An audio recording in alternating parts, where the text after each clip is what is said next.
أعوذ بالله من الشيطان الرجيم. بسم الله الرحمن الرحيم.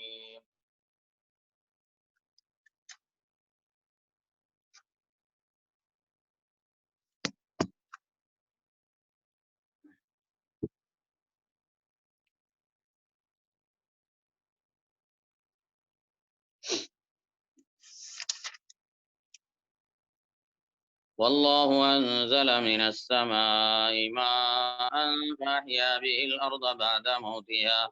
إن في ذلك لآية لقوم يسمعون. والله أنزل من السماء ماء، اور اللہ نے اتارا ہے من السماء آسمان سے ماء پانی، فأحیا به الأرض فأحیا پھر زندہ کیا بھی اس سے الارض زمین کو، بعد موتها اس کی موت کے بعد، اس کے مرنے کے بعد، ان فی ذالک بے شک اس میں لآیتن ایک نشانی ہے، لقوم اس قوم کے لیے یسمعون جو سنتی ہے۔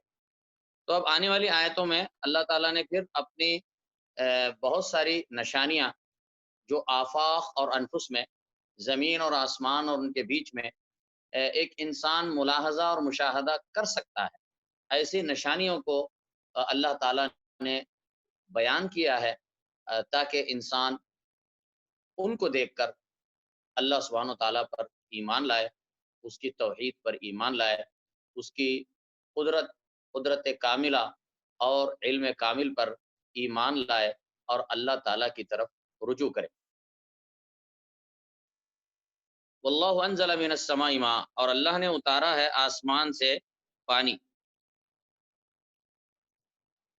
فأحیا به الارض بعد موتها، پس زندہ کیا اس کے ذریعے زمین کو اس کے مرنے کے بعد۔ زمین کے مرنے سے کیا مراد ہے؟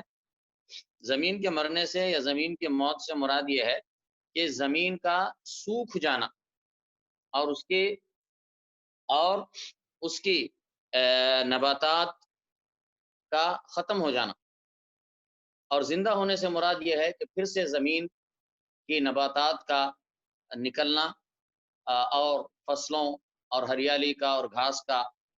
پیدا ہونا اور لہلہانا، تو یہ اس کی زندگی مراد۔ تو زمین کی زندگی پیدا ہوتی ہے، زمین کے مرنے کے بعد زمین دوبارہ زندہ ہوتی ہے آسمان سے جو بارش آتا ہے اس کی وجہ سے، اور یہ اللہ تعالیٰ کی قدرت کی ایک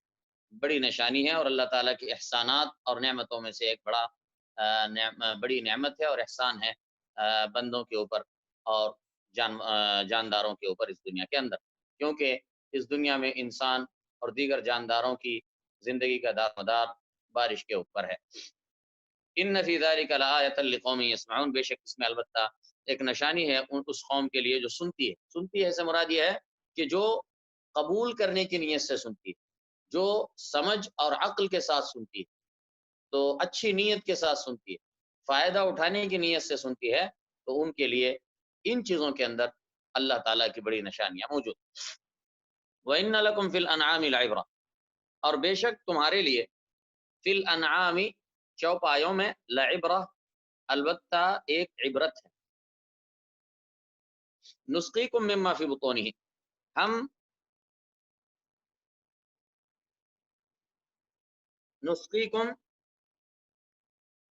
تم کو پلاتے ہیں، اسقا یسقی سے ہے، نسقیکم ہم پلاتے ہیں تم کو، مما فی بطونہ اس میں سے جو ان کے پیٹوں میں ہے، بطون جمع ہے بطن کی، بطن کہتے ہیں پیٹ کو، ان کے پیٹوں سے مراد ہے یعنی ان چوپایوں کے پیٹوں سے۔ اور چوپایوں کے بارے میں ہم پہلے کئی بار بتا چکے ہیں کہ الانعام کے لفظ میں 4 قسم کے چوپائے داخل ہیں، اونٹ، گائے، بھیڑ، بکری۔ نسقیکم مما فی بطونہ ہم پلاتے ہیں تم کو، مما فی بطونہ اس سے جو ان کے پیٹوں میں ہے، من بین فرث و دم، من بین فرث و دم گوبر اور خون کے درمیان سے، بینی درمیان، فرثن کہتے ہیں گوبر کو، فرث فاراسا گوبر، دم خون، گوبر اور خون کے درمیان سے کیا چیز پلاتے ہیں؟ وہ آگے آ رہی، لبنن خالصا، دودھ خالص، دودھ خالص، لبنن دودھ۔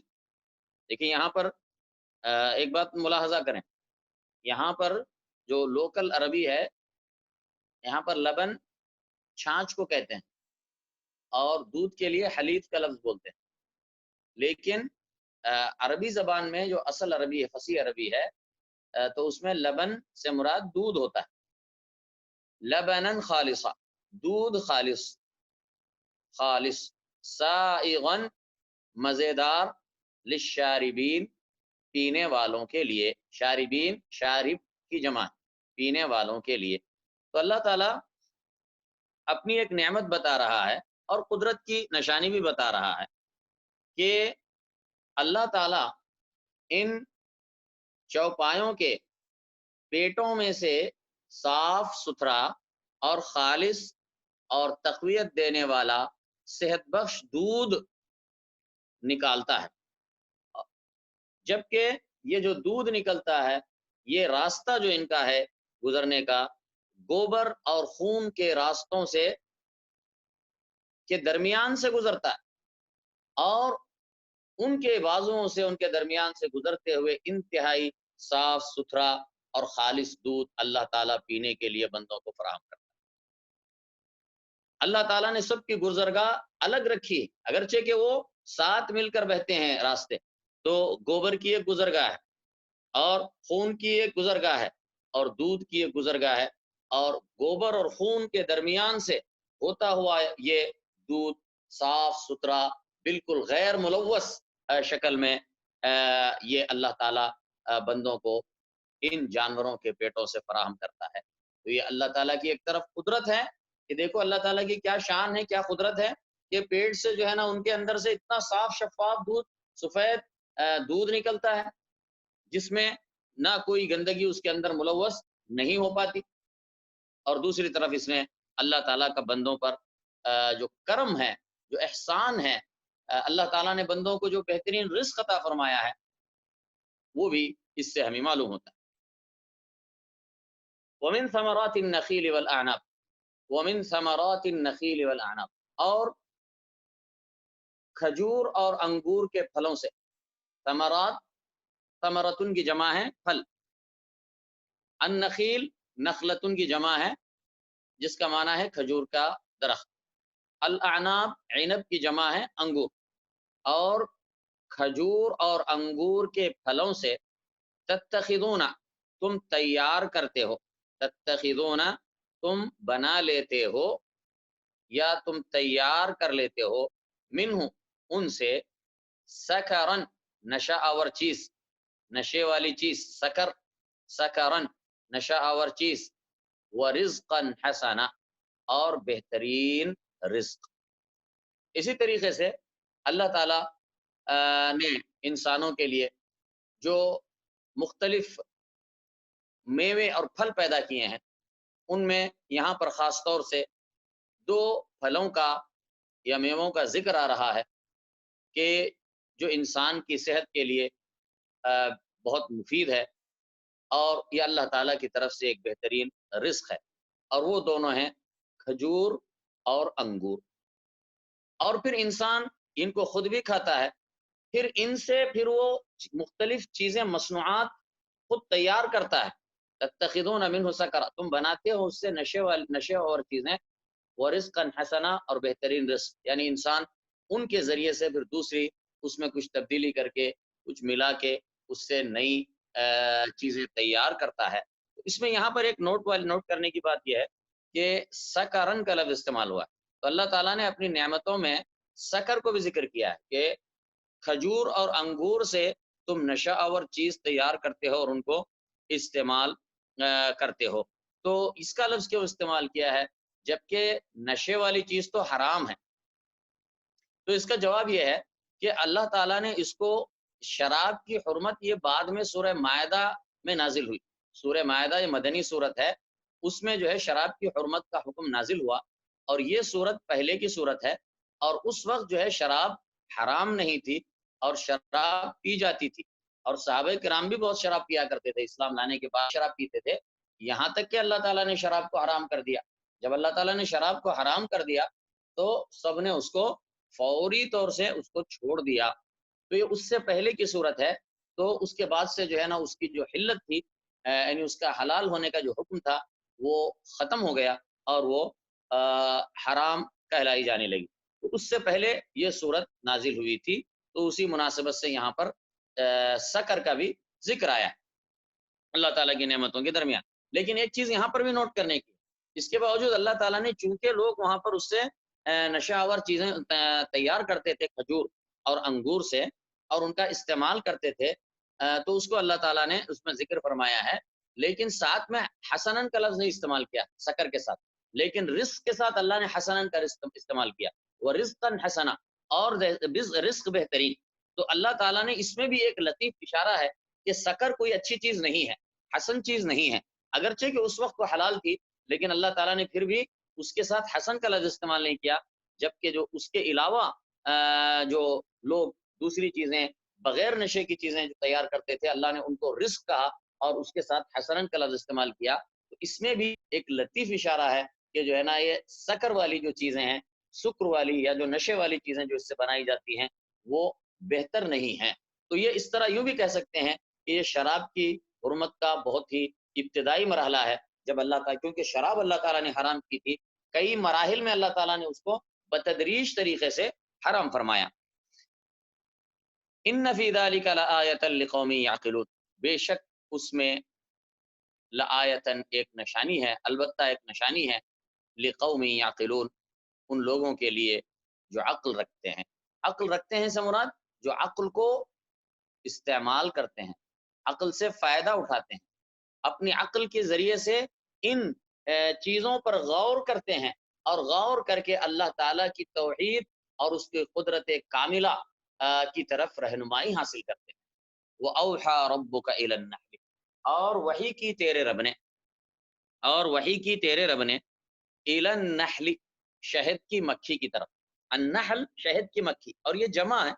اس کا مفرد ہے نحلتن، آخر میں تائے مربوطہ اضافہ کریں گے تو اس کا مفرد ہے، یعنی واحد، اور النحل یعنی وہ تا نکال دیں گے تو یہ جمع ہو جاتے۔ وَأَوْحَى رَبُّكَ، اور وحی کی تیرے رب نے شہد کی مکھی کی طرف۔ تو اوحا شہد کی مکھی کی طرف وحی کرنے سے مراد یہ ہے کہ اللہ تعالیٰ نے اس کو پیدا کرنے کے بعد اسے ہدایت دی، اس کی فطرت میں یہ بات رکھی کہ وہ ایسا کرتی ہے، تو اس کو وحی سے تعبیر کیا گیا۔ وَأَوْحَى رَبُّكَ إِلَى النَّحْلِ، اور اللہ تعالیٰ نے وحی یعنی اور تیرے رب نے وحی کی، إِلَى النَّحْلِ شہد کی مکھیوں کی طرف، ان اتخذی، کہ تو بنا لے، ان اتخذی، کہ تو بنا لے، من الجبالی، پہاڑوں میں سے، بیوتن، گھروں کو، کہ تو بنا لے پہاڑوں میں گھر، ومن الشجر، اور درختوں میں بھی، ومما یعرشون، اور اس میں بھی جس کو وہ ٹٹی پر چڑھاتے ہیں۔ تو اللہ تعالیٰ نے مکھیوں کو پیدا فرمایا، اور پیدا کر کے خلق فہدا، اس نے پیدا کیا، پھر ان کو ہدایت دی، اللہ تعالیٰ نے ان کو رزق کے راستے ان پر واضح فرمائے، تو فطری طور سے اللہ تعالیٰ نے ان کے اندر یہ بات ودیعت فرمائی۔ اور وہی کہ تیرے رب نے مکھیوں کی طرف کہ تو بنا لے، من الجبال، پہاڑوں میں، بیوتن، گھر، ومن الشجر، اور درختوں میں، ومما یعرشون، اور اس میں بھی جس کو وہ ٹٹی پر چڑھاتے ہیں۔ تو پہاڑوں پر مکھیاں اپنے گھر بنا لیتی ہیں، اپنے چھتے بنانے کو جو جگہ مخصوص کر کے چھتا بناتی ہیں، تو اس کو گھر سے تعبیر کیا، وہ ان کا اپنا گھر ہوتا ہے۔ اور مکھی کیا کرتی ہے، وہ شہد کی مکھیاں ادھر ادھر اپنا ایک جگہ پر پہاڑ کے اوپر یا درخت کے کسی شاخ پر، یا اسی طرح جو لوگ ٹٹی پر چڑھاتے ہیں، سمراد جو بیلوں کے اوپر اس طریقے سے بیل چڑھاتے ہیں، تو وہ ٹٹی پر چڑھاتے ہیں، جیسے انگور کی ٹٹی ہوتی ہیں یا کسی اور کی، تو ان کے اوپر بھی جو ہے نا وہ اپنا گھر بنا لیتی ہے، اور وہاں پر وہ بنا کر پھر اطراف سے وہ مکھیاں ادھر ادھر اڑ کر جاتی ہیں، دور دور تک جو ہے نا اڑ کر جاتی ہیں، اور مختلف پھلوں اور مختلف پھولوں کا رس چوس کر آتی ہیں اور پھر آ کر یہاں پر اس کو اس میں اپنے چھتے کے اندر اس کو چھوڑتی ہیں. تو اس طریقے سے وہ شہد کے چھتے کے اندر شہد جو ہے بننا شروع ہوتا ہے. تو وَأَوْحَى رَبُّكَ إِلَى النَّحْلِ، اور وحی کی تیرے رب نے شہد کی مکھی کی طرف، ان اتخذی من الجبال، کہ تو بنا لے پہاڑوں میں، بیوتن گھر، ومن الشجری، اور درختوں میں، ومما یعرشون، اور اس میں بھی جس کو وہ ٹٹی پر چڑھاتے ہیں. ثم کلی من کل الثمرات، پھر تو کھا. کلی یعنی اکل یاکلو کا امر ہے واحد مؤنث کے لیے. ثم کلی، پھر تو کھا، من کل الثمرات، ہر قسم کے پھلوں میں سے. فسلکی، پس چل تو، سلک یسلک سلوکن کا مطلب چلنا، راستوں پر، راستے پر چلنا. فسلکی، پس تو چل، سبل ربکی، تیرے رب کے راستوں پر. سبل جمع ہے سبیل کی، سمجھے نا. پس تو چل تیرے رب کے راستوں پر، ذللا، آسان. ذللا ذلیل کی جمع ہے، تو اس کی جمع ہے ذلل. اور یہ آسان، یہ کس کی صفت ہے؟ سبل کی صفت ہے، یعنی آسان راستوں پر. یعنی اللہ تعالیٰ نے مکھی کے لیے راستے آسان فرمائے ہیں. وہ اپنے چھتے سے یا اپنے گھر سے نکل کر جاتی ہے پھولوں اور پھلوں کی تلاش میں نکلتی ہے، اور پھر وہاں پر بیٹھتی ہے، دور دور تک بھی جاتی ہے. لیکن اللہ تعالیٰ نے اس کو ایسی عقل اس کے اندر رکھی ہے کہ وہ واپس برابر ٹھیک اپنے ٹھکانے پر پہنچ جاتی ہے، وہ راستہ گم نہیں کرتی ہے. تو یہ ہے، بس تو چل اپنے رب کے راستوں پر جو نہایت آسان ہیں، یعنی اس پر چلنا اور اس کے راستے جانا، اور پھر سفر کر کے جانا، اور پھر واپس برابر اپنے ٹھکانے تک پہنچنا، یہ سب اس کے لیے اللہ تعالیٰ نے بالکل آسان کر دیا ہے. فصل کی سبل ربی کی ذللا، بس تو چل تیرے رب کی راہوں پر جو آسان ہیں. یخرج من بطونہا، نکلتا ہے، من بطونہا، ان کے پیٹوں سے، شرابن، ایک مشروب. شراب کہتے ہیں کوئی بھی مشروب پینے کی چیز. شرابن ایک مشروب، مختلف الوانہ، مختلف ہوتے ہیں جن کے رنگ. یعنی ان مکھیوں سے جو شہد ہوتا ہے اس کے مختلف رنگ ہوتے ہیں، مختلف قسم کے رنگوں میں یہ شہد بنتا ہے. جو اصلی شہد ہوتے ہیں جنگلوں اور پہاڑوں اور درختوں پر جو شہد بنتے ہیں، تو ان کے رنگ مختلف ہوتے ہیں. کبھی لال ہوتے ہیں، کبھی نارنجی ہوتے ہیں، کبھی جو ہے کیا کہتے ہیں اس کو، پیلے ہوتے ہیں. تو ایسے مختلف رنگوں سے شہد ہوا کرتے ہیں. یخرج من بطونہا، نکلتے ہیں ان کے پیٹوں سے، ان کے پیٹوں سے، شراب، پینے کی چیز، مختلف الوانہ، مختلف ہوتے ہیں جن کے رنگ، فیہ شفاء للناس، اس میں شفا ہے لوگوں کے لیے، اس میں شفا ہے لوگوں کے لیے. تو اللہ تعالیٰ نے شہد کے بارے میں یہ فرمایا کہ اس میں اللہ تعالیٰ نے لوگوں کے لیے شفا اور دوا رکھی ہے، یعنی بیماریوں سے اور امراض سے یہ شفا ہے اس شہد کے اندر. اچھا، اہل علم نے نوٹ کر کے بتایا کہ اللہ تعالیٰ نے قرآن مجید میں دو چیزوں کے بارے میں یہ فرمایا کہ اس میں شفا ہے. ایک تو جو ہے قرآن کے بارے میں فرمایا کہ فیہ شفا کے اس کے اندر شفا ہے، اور دوسرے جو ہے اللہ تعالیٰ نے شہد کے بارے میں فرمایا کہ اس میں شفا ہے. اور اہل علم نے فرمایا کہ ایک قرآن شفا ہے جو دلوں کی بیماریوں کی شفا ہے، یعنی عقیدے کی اور عمل کی اور اخلاق کی گندگیاں جو ہیں ان سے یہ قرآن انسان کو پاک صاف کرتا ہے اور شفا بخشتا ہے. اور شہد جو ہے وہ جسمانی بیماریوں سے انسان کو صحت اور شفا عطا کرتا ہے. تو یہ دو قسم کی شفا ہے. تو شہد جو ہے وہ شفا ہے، اور اکثر بیماریوں سے اس میں شفا ہے. لیکن یہ ضروری نہیں ہے کہ ساری ہی ہر قسم کی بیماریوں سے اس میں شفا ہو، یہ ضروری نہیں ہے، لیکن اکثر بیماریوں سے ہی اس میں شفا موجود ہے. تو فیہ شفاء للناس، اور یہ اللہ نے کہا ہے کہ اس میں شفا ہے، اور کسی اور چیز کے بارے میں ایسا اللہ تعالیٰ نے نہیں بتایا کہ اس میں شفا ہے. تو اس سے معلوم ہوتا ہے کہ شہد کی شفا اور دوا کے باب میں کس قدر اہمیت ہے. اس حوالے سے نیچے دو حدیثیں ہیں، ان کو آپ ضرور پڑھیں. حضرت ابن عباس رضی اللہ عنہ سے روایت ہے کہ رسول اللہ صلی اللہ علیہ وسلم نے فرمایا شفا تین چیزوں میں ہے. شہد کے گھونٹ میں، گھونٹ یعنی شہد لے کر اس طرح چمچے سے پی جانا ایسی، تو یہ گھونٹ ہو گیا شہد کے گھونٹ میں۔ اور پچھنا لگانے میں، پچھنا لگانے کا مطلب یعنی جو جلد کے پیچھے سے چھوٹے چھوٹے جو ہے نا وہاں پر باریک باریک سوراخ کر کے پھر اس میں سے جو ہے کھینچتے ہیں اندر، جلد کے پیچھے سے خون جو ہے باہر نکالتے ہیں، تو اس کو کہتے ہیں پچھنا لگانا۔ تو یہ پچھنا لگانا بھی سنت ہے اور اس میں شفا بھی ہے فرمایا۔ اور پچھنا لگانے میں اور آگ کے داغ میں، آگ کے داغ میں سے مراد یہ ہے کہ جیسے کوئی گرم سلاخ لے کر اس کو گرم کر کے داغ دیتے تھے، اور اس کے ذریعے اس میں بعض بیماریوں کا علاج ہے، اس میں جیسے مرگی کا علاج یا بعض دماغی بیماریوں کا علاج، دیوانگی کا علاج وغیرہ،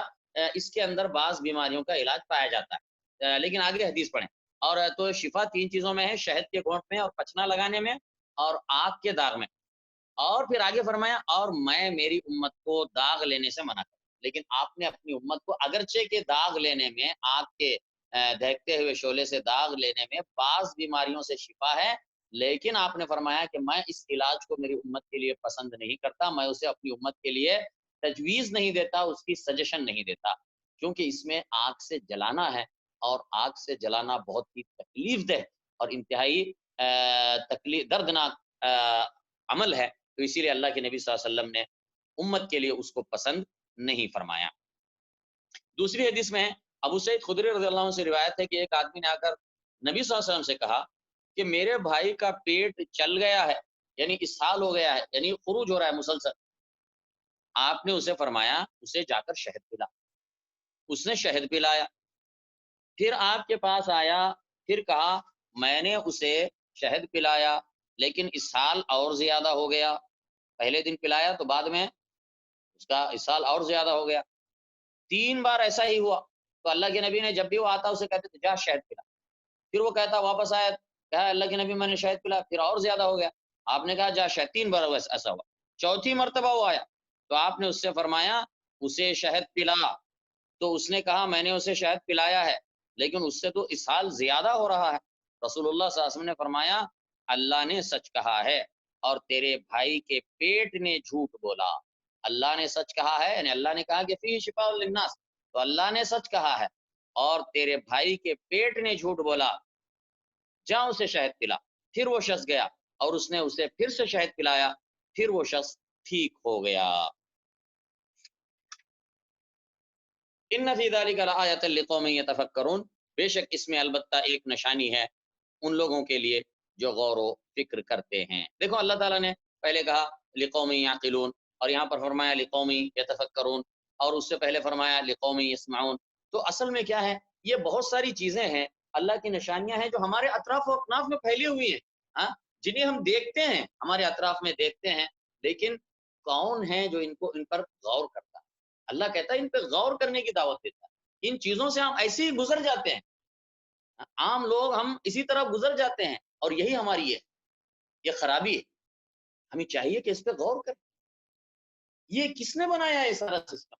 کس نے اس کو جو ہے نا کس نے جو ہے نا اس کو ہماری خدمت پر لگایا ہے، سارے کائنات کو۔ شہد کی مکھیاں تک ہماری خدمت پر لگی ہوئی ہیں، وہ شہد جو ہے نا بنا رہی ہیں، تیار کر رہی ہیں، اور لوگ اس کو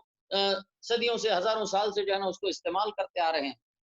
کھاتے بھی ہیں اور اس سے علاج بھی کرتے ہیں، اور دیگر یہ اللہ تعالیٰ کی نشانیاں ہیں۔ بس ذرا غور و فکر کرو تاکہ جو ہے نا پتہ چلے کہ اللہ تعالیٰ بندوں کے اوپر کتنا رحیم ہے، اور اس نے بندوں کے لیے کیا کیا، بندوں کے اوپر اس کے کیا کیا انعامات ہیں، احسانات ہیں، نوازشیں ہیں۔ واللہ خلقکم، اور اللہ اس نے پیدا کیا تم کو، ثم یتوفاکم، پھر وہ موت دے گا تم کو، اور اللہ اسی نے پیدا کیا تم کو، ثم یتوفاکم، پھر وہ موت دے گا تمہیں، ومنکم من یرد، اور تم میں سے بعض کو من یرد وہ ہیں جن کو لوٹا دیا جاتا ہے، الی ارذل العمر، عمر کی انتہائی ناکارہ حالت کو۔ ارذل العمر کہتے ہیں عمر کا انتہائی ناکارہ، عمر کا انتہائی ناکارہ وقت، یا ناکارہ عمر کی طرف۔ اور ارذل العمر یا ناکارہ عمر سے مراد یہ ہے کہ انسان کا بڑھاپے میں ایسی عمر کو پہنچ جانا، ایسے شدید بڑھاپے کو پہنچ جانا کہ جہاں پر اس کی جو جسمانی قواں ہیں وہ کمزور، بہت زیادہ کمزور پڑ جاتی ہیں، اور اس کے قوائے عقلی بھی کمزور پڑ جاتی ہیں، یہاں تک کہ اس کا بچپنا لوٹ آتا ہے، تو یہ ارذل عمر ہے۔ اور اللہ تعالیٰ کے نبی صلی اللہ علیہ وسلم نے ارذل عمر سے پناہ مانگی ہے حدیثوں کے اندر، کیونکہ انسان اس وقت میں دوسروں کا پوری طریقے سے محتاج اور دستے نگر بن جاتا ہے، ہاں، اور جو ہے وہ اچھا خاصا صحت مند تندرست اور توانا انسان تھا، لیکن آخر میں اس کی حالت یہ ہو جاتی ہے کہ ہر چیز میں دوسروں کا محتاج ہو جاتا ہے، اور جسمانی کے ساتھ عقلی قوا بھی بعض اوقات معوف ہو جاتی ہیں، اور جس کی وجہ سے بچپنا کی طرح لوٹاتا ہے، تو اس کو ارذل عمر کہا جاتا ہے۔ تو فرمایا وَمِنْكُم مَّن يُرَدُّ، اور تم میں سے بعض کو لوٹا دیا جاتا ہے اِلیٰ ارذل العمر، ارذل عمر کی طرف، یعنی کھوسٹ عمر کی طرف، لِكَيْ لَا يَعْلَمَ بَعْدَ عِلْمٍ شَيْئًا، تاکہ وہ نہ جانے بعد جاننے کے کچھ بھی، یعنی پہلے وہ علم والا تھا، ہاں، لیکن اب جو ہے نا وہ سب بھول جاتا ہے، اور جو ہے اس کے جسمانی اور عقلی قوا انتہائی کمزور اور معوف ہو جاتی ہیں۔ تو اسی لیے اللہ کے نبی صلی اللہ علیہ وسلم نے، جیسا کہ میں نے بتایا، ارذل عمر سے پناہ طلب کی ہے، لِكَيْ لَا يَعْلَمَ، تاکہ وہ نہ جان سکے بعد علم، جاننے کے بعد، شیئن کچھ بھی۔ ان اللہ علیم قدیر، بے شک اللہ بہت علم والا، بڑی قدرت والا ہے۔ واللہ فضل بعضکم علی بعض فی الرزق، اور اللہ نے فضل، فضیلت دی ہے، فضل فضیلت دی ہے، بعضکم تم میں سے بعض کو، علی بعض بعض پر، پھر رزقی رزق میں، یعنی اللہ تعالیٰ نے اس دنیا میں جو نظام بنایا ہے وہ اس طریقے سے ہے، یہاں کا جو معاشی نظام اللہ نے بنایا ہے دنیا میں، دنیا کا نظام چلانے کے لیے، کہ بعض کو بعض پر رزق میں فضیلت دی ہے، کسی کو مالدار بنایا ہے، اور کسی کو جو ہے غریب بنایا ہے، اور کسی کو درمیان میں رکھا ہے، تو درجات ہیں اس کے اندر، اور یہ اس لیے اللہ تعالیٰ نے بنایا ہے تاکہ جو یہ دنیا کا نظام چلتا رہے، اور دنیا کا اگر سارے لوگ ایک درجے میں ہوتے تو پھر کوئی دوسرے کی خدمت کرنے کے لیے تیار نہ ہوتا، تو پھر لوگ کیا کرتے، سب کے لیے پریشانی ہوتی۔ تو اللہ تعالیٰ نے نظام ایسا بنایا ہے کہ بعض کو بعض پر فوقیت دی ہے، فضیلت دی ہے رزق میں، جیسا کہ اللہ نے دوسرے کئی مقامات پر فرمایا کہ یبسط الرزق لمن یشاء ویقدر، کہ اللہ تعالیٰ جس کے لیے چاہے رزق کو کشادہ کرتا ہے اور جس کے لیے تنگ کرتا ہے، اور یہ اس میں کیا ہے، یہ دنیا کا نظام بھی اس سے چلتا ہے، اور دوسری بات کیا ہے، اس میں بندوں کے لیے آزمائش اور امتحان بھی ہے، اللہ کسی کو مالدار بنا کے آزماتا ہے، اور اللہ تعالیٰ کسی کو غریب بنا کر آزماتا ہے، اور ہر دو صورتوں میں اللہ بندوں کو آزماتا ہے۔ واللہ فضل بعضکم علی بعض فی الرزق، اور اللہ ہی نے فضیلت دی ہے تم میں سے بعض کو بعض پر رزق میں۔ فمن الذین فضلوا براد رزقهم علی ما ملکت ایمانهم، فمن الذین فضلوا، پس نہیں ہیں وہ لوگ جن کو فضیلت دی گئی، فمن الذین فضلوا، فما نافیہ ہے نفی کے لیے، پس نہیں ہیں الذین فضلوا وہ لوگ جن کو فضیلت دی گئی ہے، یعنی وہ لوگ جن کو اللہ نے رزق میں فضیلت دی ہے، جن کو مالدار بنایا ہے، جن پر معاشی خوشحالی کے دروازے کھولے ہیں، تو فمن الذین فضلوا، پس نہیں ہے وہ لوگ جن کو فضیلت دی گئی ہے، یعنی جو مالدار ہیں، براد رزقہم، لوٹانے والے اپنے رزق کو، رادی، رادن کی جمع رادینا ہے، اور نون اضافت کی وجہ سے حذف ہو گیا، برادی رزقہم، لوٹانے والے اپنے رزق کو، علی ما ملکت ایمانہم، اپنے غلاموں پر، علی ما ملکت ایمانہم، یعنی ان پر جن کے مالک ہوئے ان کے داہنے ہاتھ، یعنی جن کے وہ ان کے داہنے ہاتھ مالک ہیں سے مراد، یعنی ان کے غلام اور لونڈی، ان کے غلام، تو نہیں ہیں وہ لوگ جن کو فضیلت دی، پس نہیں ہیں وہ لوگ جن کو فضیلت دی گئی ہے، براد رزقہم، لوٹانے والے اپنے رزق کو، علی ما ملکت ایمانہم، اپنے غلاموں پر، فہم فیہ سوا، اس طرح کہ وہ ہو جائیں اس میں برابر، فہم فیہ سوا، اس طرح کہ وہ ہوں اس میں برابر، یعنی اب یہ جو وہ لوگ جن کو اللہ نے رزق میں فضیلت دی ہے، ان کو جو ہے مالدار بنایا ہے، تو اب وہ اپنے مال کو اپنے غلاموں کے ساتھ یا نوکروں چاکروں کے ساتھ برابری کے ساتھ شیئر نہیں کرتے، اس طریقے سے کہ وہ اور اس میں وہ اور ان کے غلام بالکل برابر ہوں، ایسا وہ نہیں چاہتے، ایسا نہیں پسند کرتے، ہو سکتا ہے کہ وہ اپنے غلاموں کے نوکروں چاکروں کو مدد کرتے ہیں، ان کو سپورٹ کرتے ہیں، لیکن وہ یہ نہیں کرتے کہ ان کو پوری طرح اپنے اس مال میں برابر برابر شریک بنا لیں، ایسا نہیں کرتے۔ یہ دنیا کے اندر اللہ کہہ رہا ہے کہ دنیا میں ہی انسان اور انسان ایک ہو کر، وہ ایک نے یہ مالدار انسان اپنے ساتھ کام کرنے والے اپنے غلاموں کو یا نوکروں چاکروں کو وہ اپنے مال میں جو ہے نا برابر برابر شریک نہیں کرتا، اس بات کو اپنے لیے پسند نہیں کرتا، تو پھر یہ کیسی مشرکوں کی عقل ہے کہ وہ اللہ تعالیٰ کے علاوہ دوسرے معبودوں کو اللہ کو انہوں نے بنایا ہے، اور ان کی وہ اللہ کے ساتھ عبادت کرتے، اللہ کے ساتھ عبادت میں شریک کرتے، جبکہ خود اپنے لیے وہ یہ پسند نہیں کرتے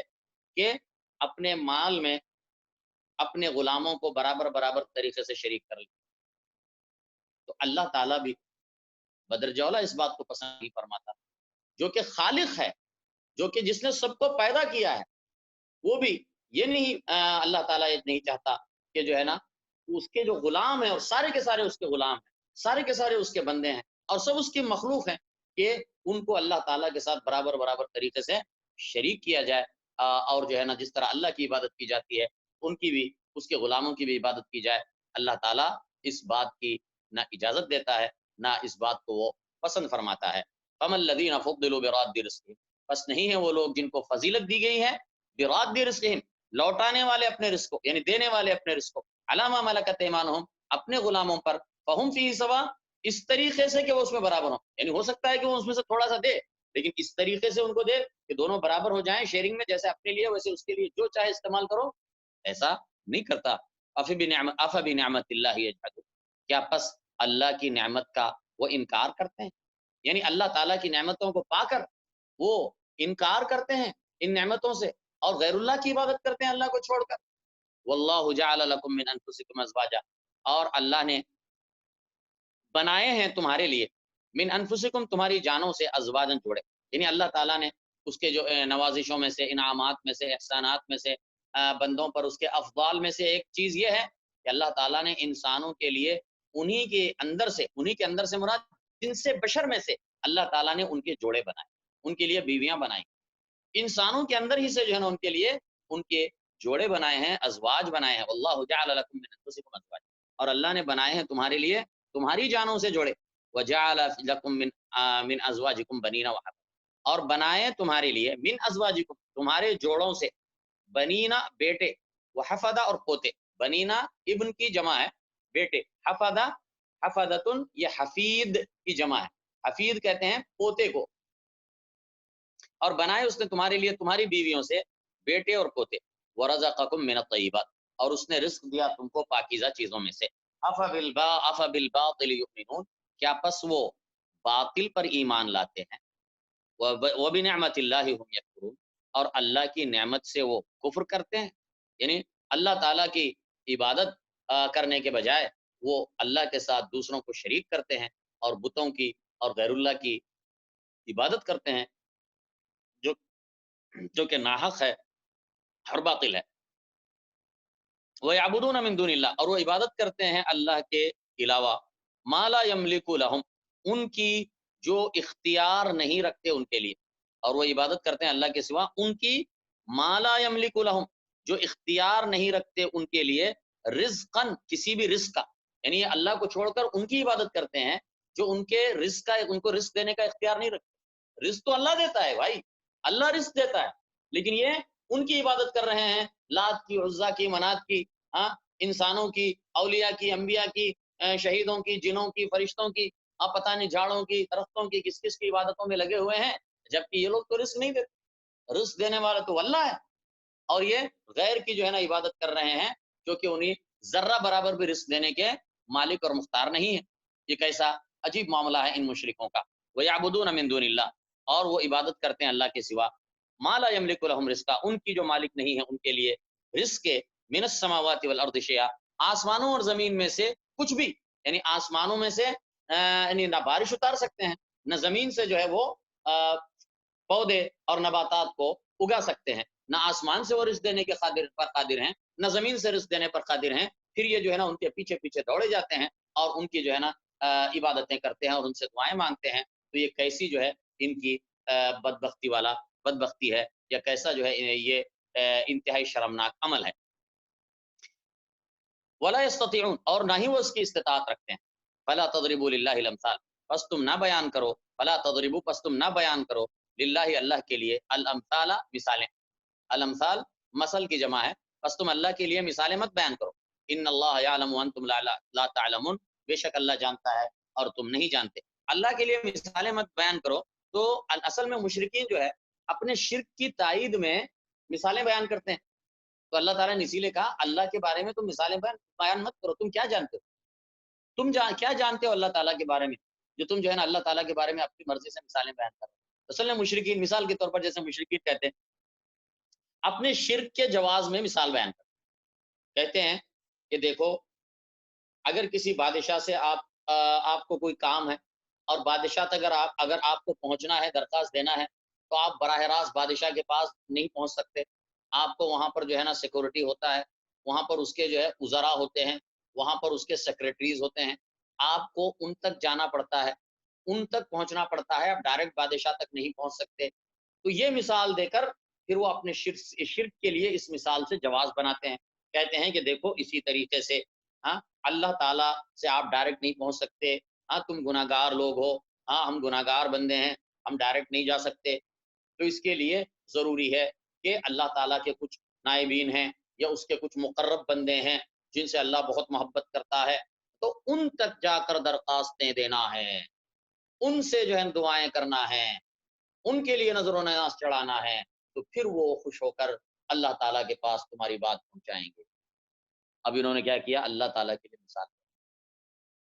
اللہ تعالیٰ کے لیے انہوں نے مثال بیان کی اور اپنی اس خود ساختہ اور من گھڑت مثال کے ذریعے سے شرک کو ثابت کرنے کی کوشش کی, اور یہ ان کی جہالت اور گستاخی ہے رب العالمین کی شان. سوچ کے دیکھو, ارے اللہ کے لیے تم ایک دنیاوی بادشاہ سے اس کی مثال بیان کرو.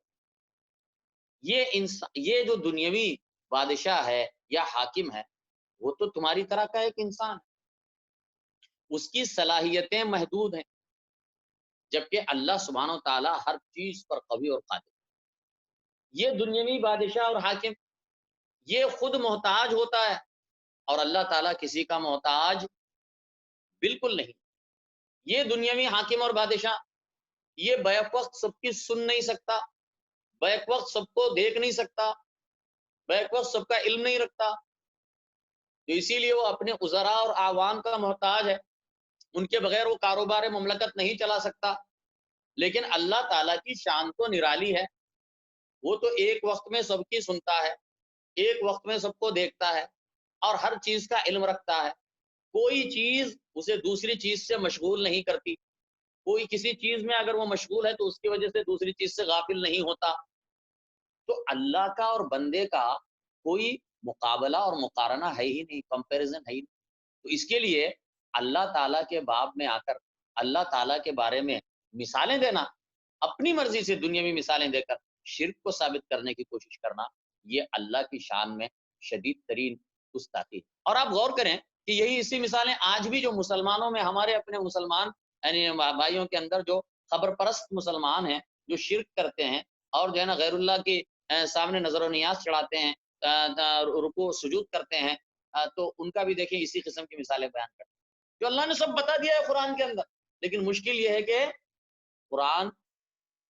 ہم میں سے اکثر لوگ پڑھتے ہیں تو صرف جو ہے اسی طریقے سے تلاوت کرتے ہیں, اور اس کا میسج کیا ہے, اس کا پیغام کیا ہے, قرآن ہم سے کیا کہتا ہے, اس پر ہم غور نہیں کرتے. لیکن اگر اس میں پڑھیں گے تو اس کے اندر ہر چیز کی اللہ تعالیٰ نے وضاحت فرمائی. بھلا تضربوا للہ الامثال, بس تم نہ بیان کرو اللہ کے لیے مثالیں. ان اللہ یعلم, بے شک اللہ جانتا ہے, وانتم لا تعلمون, اور تم نہیں جانتے. تو میرے خیال سے یہیں پر جو ہے آج اکتفا کرتے ہیں. اللہ تعالیٰ برکت عطا فرمائے, اور جو کچھ ہم پڑھتے ہیں اس کو اچھی طرح سمجھنے اور عمل سے متعلق جو چیز ہے اس پر عمل کرنے کی توفیق عطا فرمائے, اور جو کچھ ہم سیکھتے ہیں اسے دوسروں تک پہنچانے کی بھی ہمیں توفیق عطا فرمائے.